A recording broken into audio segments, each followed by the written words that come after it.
to advise us in moments like this. And they've unanimously recommended that we move back to the red alert level, which we've taken that recommendation.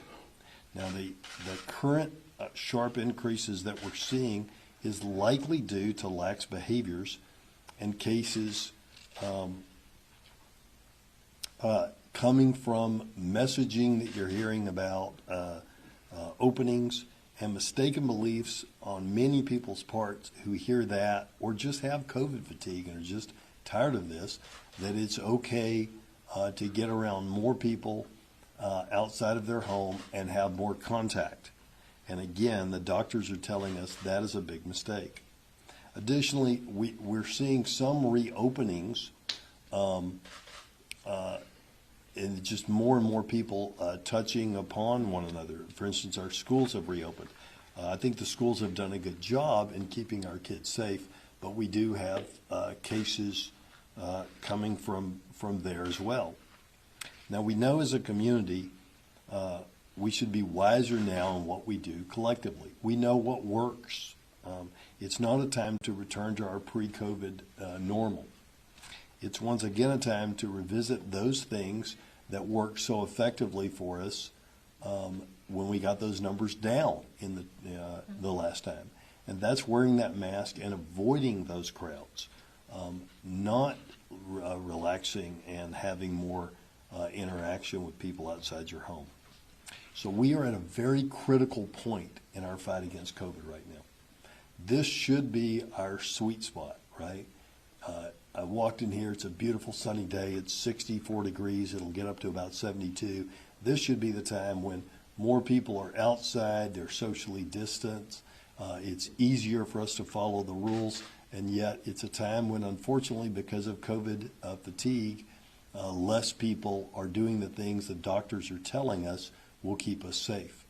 And so if we don't get a handle on this now, while the weather is pleasant outside, that we are in for a very rough holidays and winter when it's cold and people are forced back inside. That's what we saw up in New York and the Eastern Seaboard, is when it really got cold, the COVID cases really began to climb. So we need to act now. We just have to recognize, and don't be confused by this, don't listen to the doctors. Here in North Texas, the numbers are now going against us. There is no dispute in the medical community in that. Numbers don't lie. The numbers are going against us. We have got to tighten up our behavior. So there are several things that the doctor said were okay to do in orange that they recommend against in red. This includes dining indoors at restaurants. Takeout and drive-through delivery is the preferred option there. Not going to movie theaters, museums, libraries, gyms, fitness studios, and other activities, particularly indoor activities. Avoid small gatherings, barbecues, birthday parties, family gatherings, baby and bridal showers.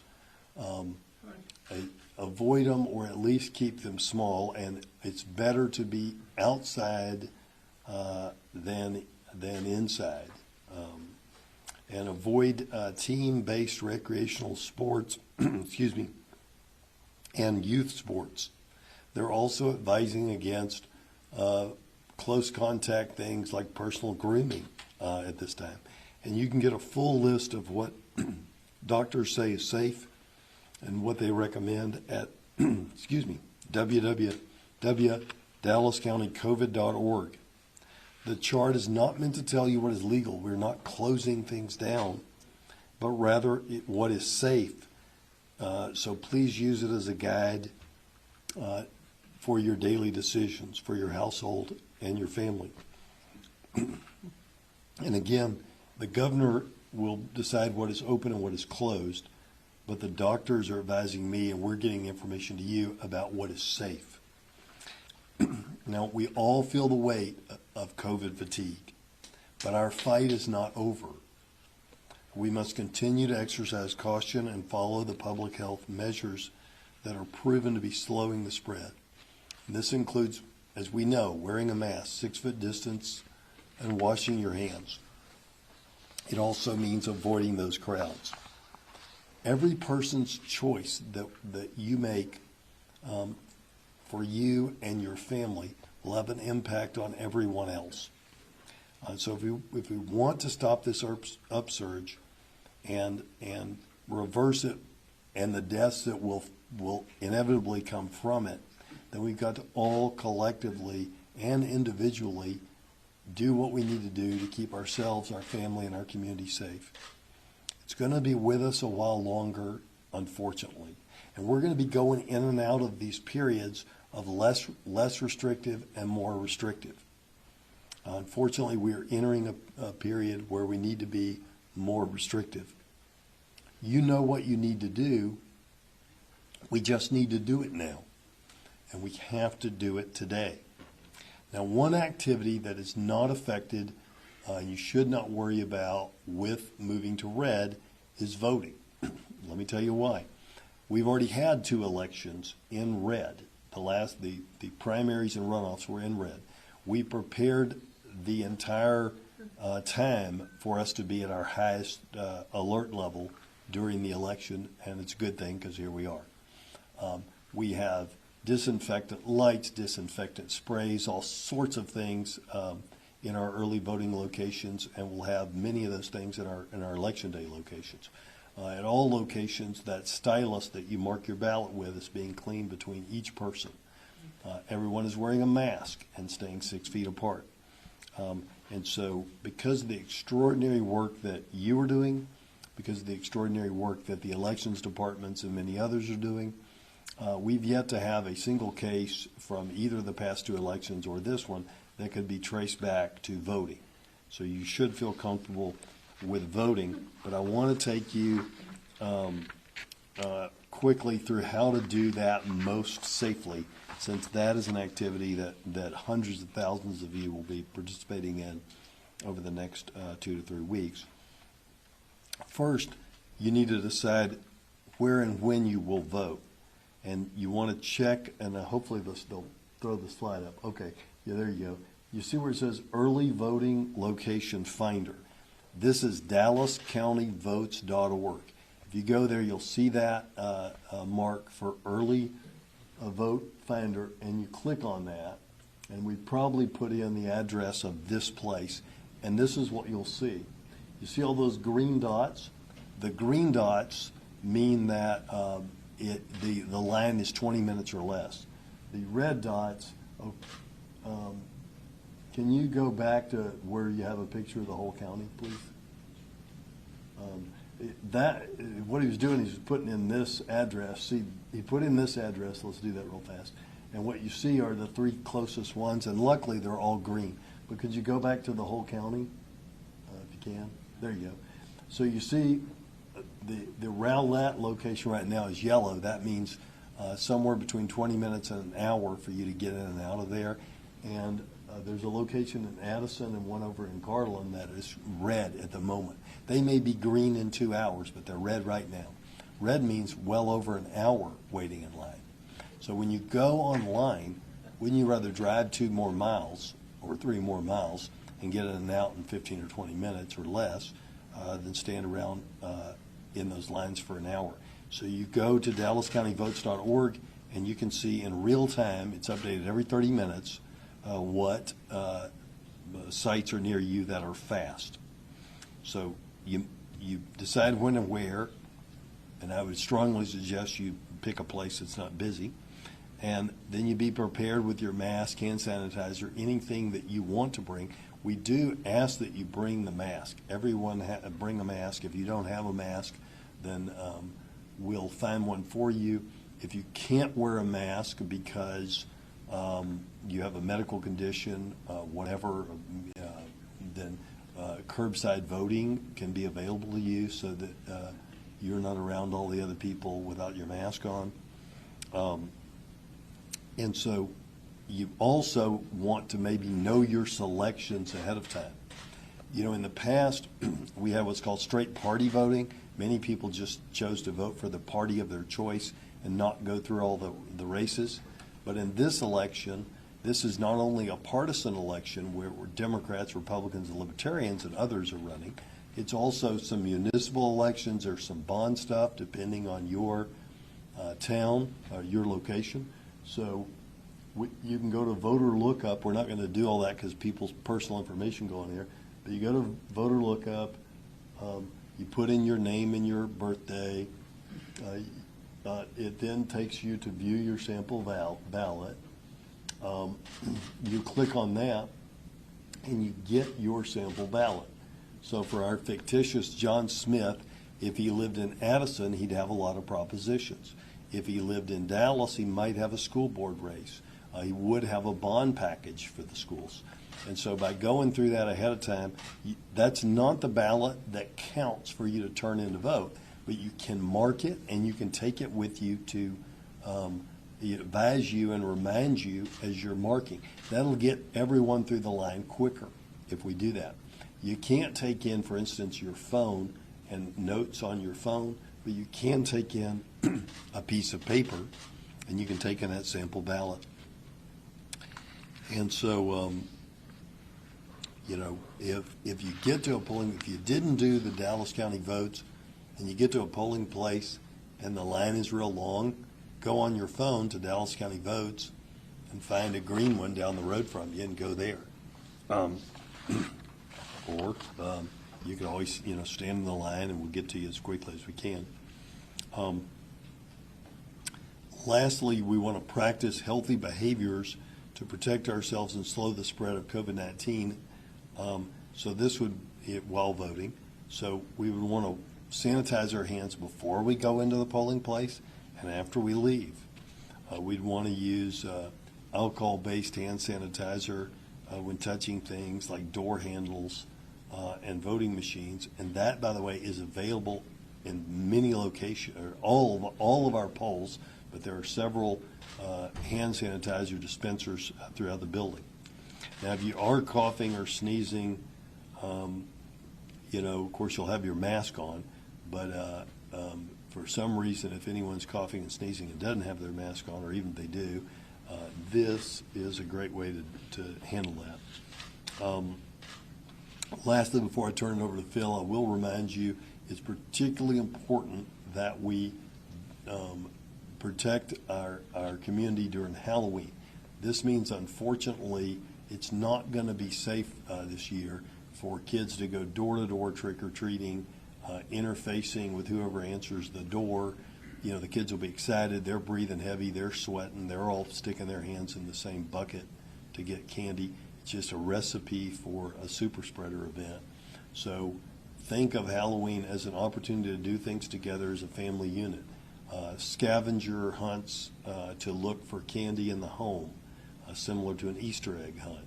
Pumpkin carving, Halloween-themed movie nights for older people. By older people, I mean older kids. Things, online things where you show off costumes to one another. Anything but trick-or-treating, trunk-or-treating, Halloween parties. That's something that we want to avoid if we can. We sure don't want our kids going back into the schools if they are choosing in-person learning and getting folks sick. Now I'm going to turn it over to Dr. Huang to take us through the slides to kind of show you the increases that are very concerning to the doctors.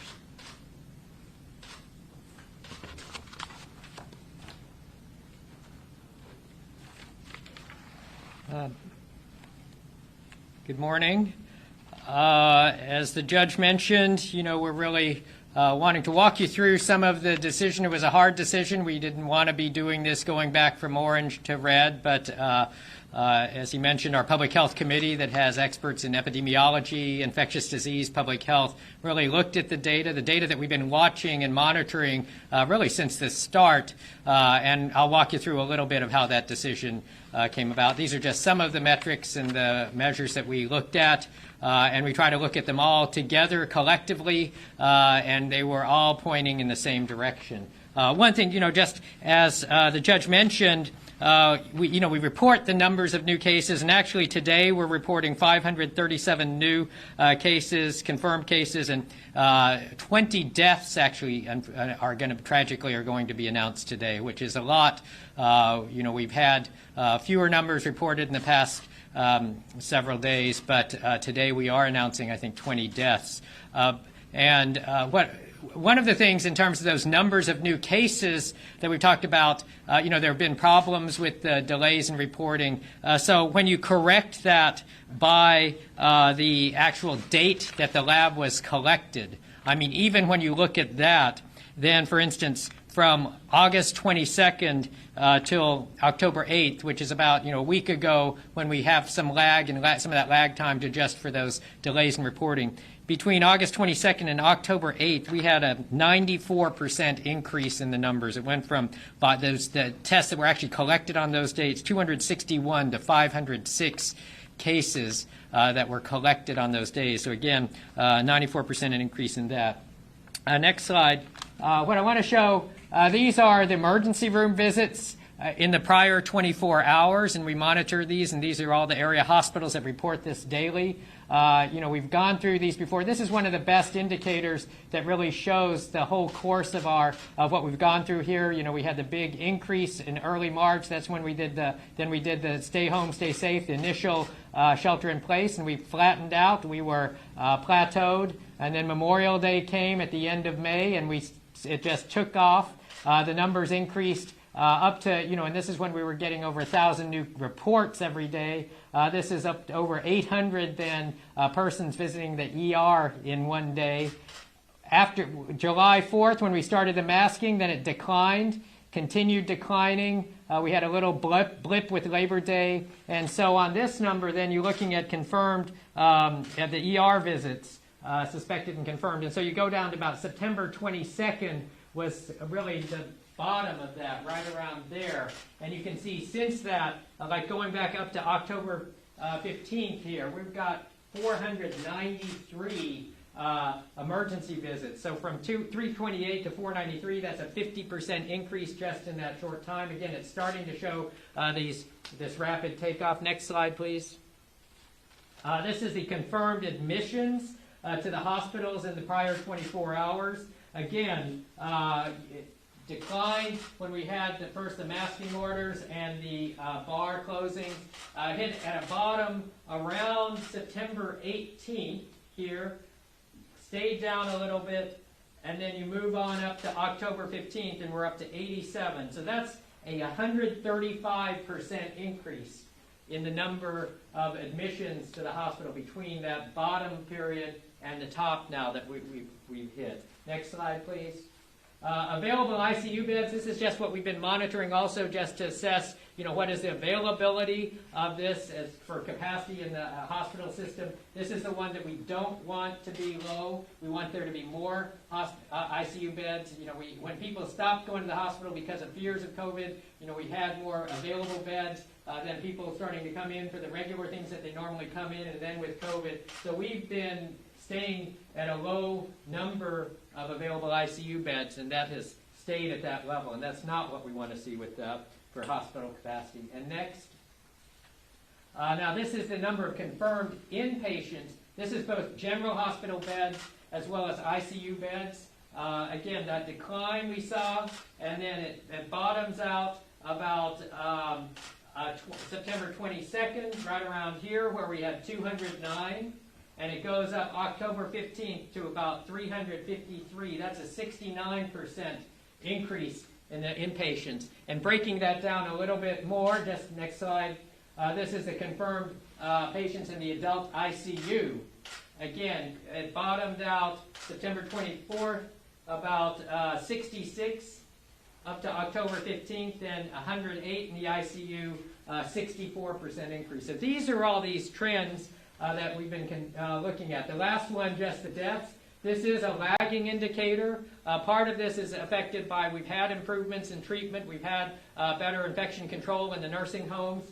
and long-term care facilities, but there is also a lag in these data. So, unfortunately, the 20 deaths that we're reporting today are very concerning, and those will fill in some of these back numbers. And so we're monitoring that very cautiously. But those are essentially a lot of the data that our committee was looking at, and all of these indicators are pointing in the same direction. We were successful. We know what works, and I really liked the Dallas Morning. We both liked the Dallas Morning News editorial this morning. We know what we need to do. We just need to do it.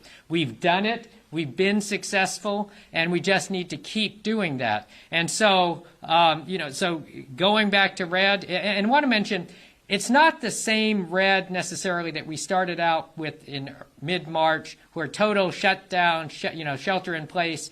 We've learned a lot. We've learned that these things that we need to do, like the universal masking and staying 6 foot physical distance and washing hands and avoiding crowds, these are the things that need to be done. That look at our guidance document, what needs to be done in red, but it's not a total shutdown. We've said if you do these things, that this will keep us down there. We've done it. We've been successful. We know what we need to do. We just need to do it. And so I want to just reiterate what the judge said. So, for instance, something like voting is, they've done a great job making it safe for us to do that. I voted yesterday. There was great 6 foot physical distancing. Everyone's wearing a mask. It was adequate ventilation. They were cleaning all the surfaces. There was hand sanitizer there. So there are things like when you go to the grocery store, we said, you can still do those, but wear the mask, keep 6 foot physical distance, avoid crowds. And really with the voting, encourage everyone to vote early. Don't wait till Election Day. The more we can spread it out through the early voting and get people and check that chart and go where the places are green. It only took me less than 30 minutes to get through yesterday. But spread it out. Don't wait till Election Day. Use all these early voting days to get it done so that the numbers of people voting are spread out and you can avoid crowds. And so these are how we can do these things safely. We've learned about how to do that. As the judge mentioned also, we have our Halloween guidance document. It's not going to be the same type of Halloween, not door-to-door trick-or-treating, but you can do a lot of festive things with, virtual costume contests at home with your family, doing those like Easter egg hunts, but with candy, other things like that. But that this is the new normal. Again, we know what we need to do. We just need to do it. Thanks.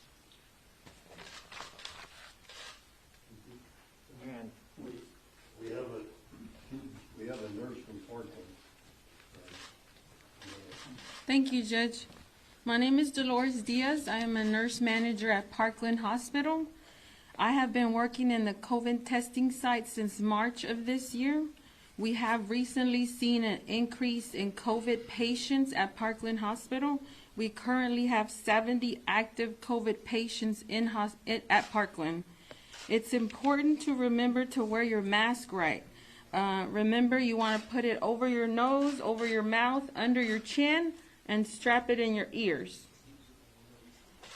Remember, you want to do a lot of hand washing, a lot of social distancing, like the doctor and the judge have been saying. You definitely a lot of social distancing and hand washing. It's important this year, more than any year, to get your flu shot. So please get your flu shot. Remember, we have 2 testing sites that are still doing the COVID testing sites, Ellis Fieldhouse and Eastfield College. They are giving flu vaccines for all counties, and it is at no cost to you. We're still doing COVID testing at both sites. And if you need more information regarding where the COVID testing and where flu vaccines are being administered, please go to parklandhospital.com. Thank you. Any questions? Judge Jenkins, can you tell us a little, or Dr. Long, can you tell us specifically what is the plan if a poll worker is exposed to COVID-19 at the Dallas County sites? What is the county protocol that will follow? You want to take it? So the procedures are the same that we do with any site. Assess if there is actually close contact. A close contact's defined as someone that's been within closer than 6 feet for a period of 15 minutes or more.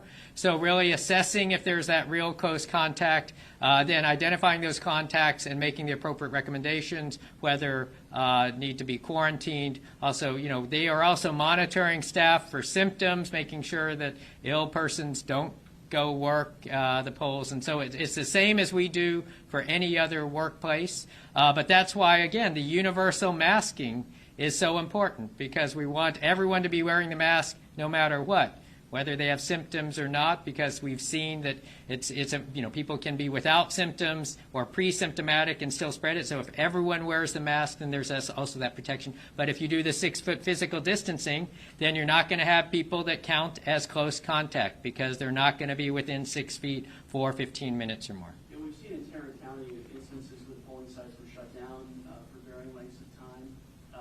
Will a polling site be closed if it's found that a poll worker or the on-site director has been exposed?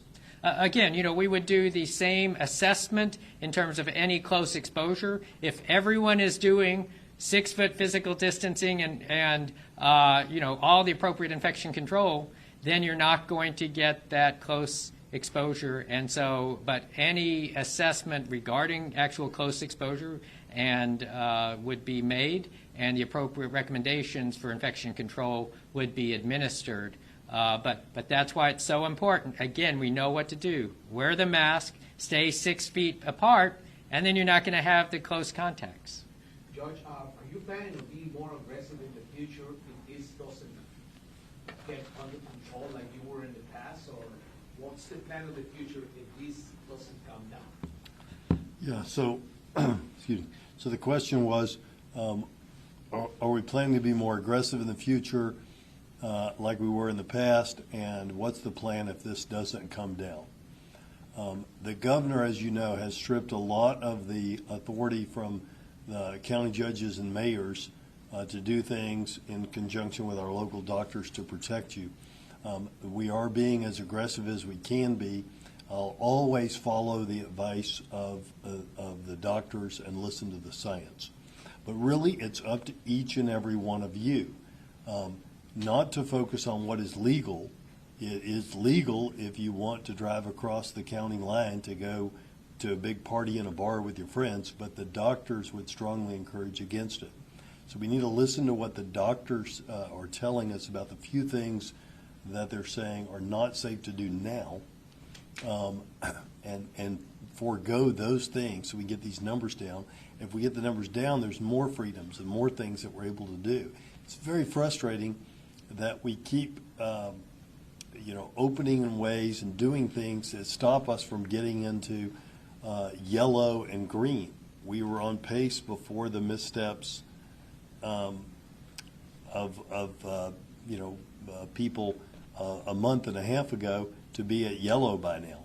So if we'll just all work as a community, block out all the noise and listen to the doctors, then we can get to a much better place very quickly. Judge, Attorney General Ken Paxton issued a reminder that the mask requirement does not apply to voting sites. I'm curious how that manifests here in Dallas County. And on that same line, folks are supposed to feel safe at a voting site, and there's people that are not required to wear masks. How are they supposed to feel safe? Sure. So the question is about mask at polling sites. We have an agreement with the Democratic Party and the Republican Party that all of their people will wear masks. We're encouraging, and there's 100% of them that are doing it, wearing masks of the people that are poll workers that we're paying to work there. And we're pleased that the reports I'm getting are all of the voters in the lines are wearing masks as well. So we do feel good about mask compliance here in Dallas County. Any other questions before we? But I mean, is there any concern, when the Attorney General of the state says, hey, just a reminder, you don't need to wear your mask to go vote.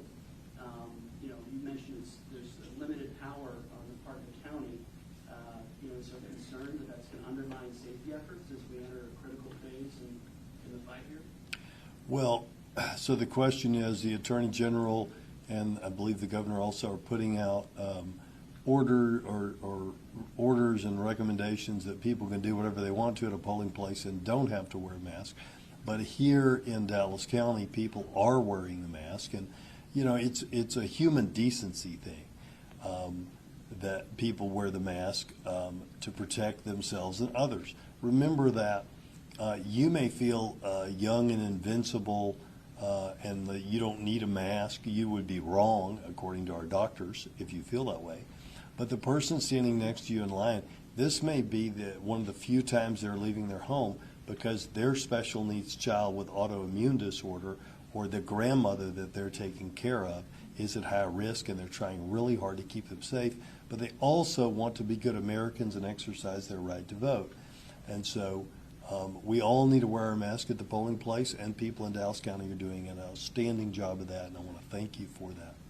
Any last questions before we? Yes, sir. Yeah, Judge, looking at the statewide COVID map, obviously DFW is lit up compared to a lot of other places in Texas. Why is this hitting DFW so hard right now? Urban places, you have more people living in more close proximity to one another, more opportunities to be around other people, and that's how you spread COVID, right? We know that. We know that it is contact with other people that give you COVID, and so there's 7.7 million people living here in DFW, and that's in Harris County, et cetera. It's these urban areas throughout the United States, and that, for that matter, throughout the world that are seeing the heavy spread. Is there any communication between your office and the governor's office, or your office and Department of State Health Services on this is what we need to do? Like, we need the power to make our own decisions? Oh, sure. There's constant communication with us that we need our power to make our own decisions on these things, to be able to listen to our doctors here locally. What might work for, say, Brewster County and I'm not, I think Brewster County hadn't opened bars either, but what might work for one place that has relatively few people and a low spread might not work for another place. And I would just encourage elected officials may or may not listen to the doctors, all right? I, for one, will always listen to the doctors and follow the science. But that is not an excuse for you as citizens and residents not to make good choices and listen to the doctors. Don't focus on what is legal. Focus on what is safe to keep your family and your community safe and to give our businesses, our school kids, their best opportunity to thrive in this environment. Thank y'all all so much for being here today. Y'all all say, Steve, you're doing a great job, by the way. Everybody's got their mask on and staying distance.